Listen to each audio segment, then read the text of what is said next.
Hello guys, welcome back to my channel Bapan Priyajuri. আজকে আমরা সিদ্ধান্ত নিয়েছি এক ঐতিহ্যবাহী মেলা প্রাঙ্গণে আসার জন্য, যেটা রামগন্ধপুর গ্রামে রয়েছে। খুব পপুলার মেলা।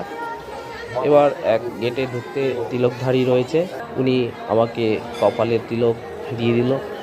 খুব ভালো লাগলো, অনেক দিনের আশা ছিল কপালে তিলক দেব। সঙ্গে আমার দেওয়ার পরেই মিসেসকেও দিয়ে দেওয়ার জন্য বললাম। মিসেসও কপালে তিলক দিল। এবার গেট থেকে মন্দির প্রাঙ্গণে এগিয়ে আসছি। এগিয়ে আসার মুহূর্তে অনেক ভিড় রয়েছে। ভিড়ের মাঝে ঠাকুর দর্শন করতে পারছি না, তবুও চেষ্টা করছি অনেক দর্শন করার। দেখা যাক কতটা সময় লাগে ঠাকুর দর্শন করতে। পেয়ে গেছি দর্শন করতে। এবার এই হচ্ছে ঐতিহ্যবাহী প্রতিমা, মা রক্ষাকালী, সকলের মঙ্গল করো মা।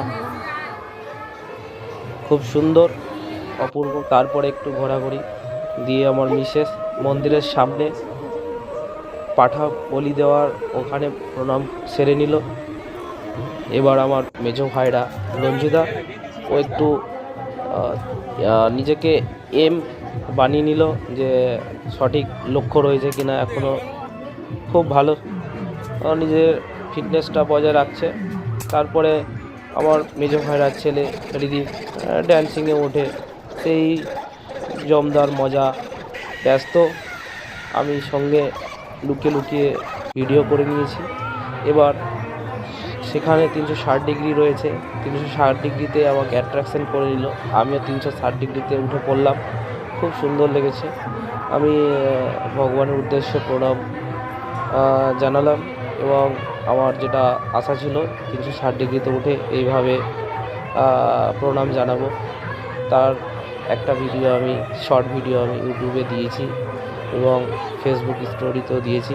খুব মজাদার। আমি এইসব এন্টারটেনমেন্ট করতে খুব ভালোবাসি। এরপরে চায়ের দোকানে আমার গলা ধরে গেছিলো, ডাস্ট অনেক খেয়ে ফেলেছিলাম, তাই চা খেলাম গরম। তারপর আমার গলাটা ঠিক হয়। আমি মেলা প্রাঙ্গণে বেশ কিছু খাবার খেতে পারিনি, সঙ্গে চা খেলাম। ওই চা খাওয়া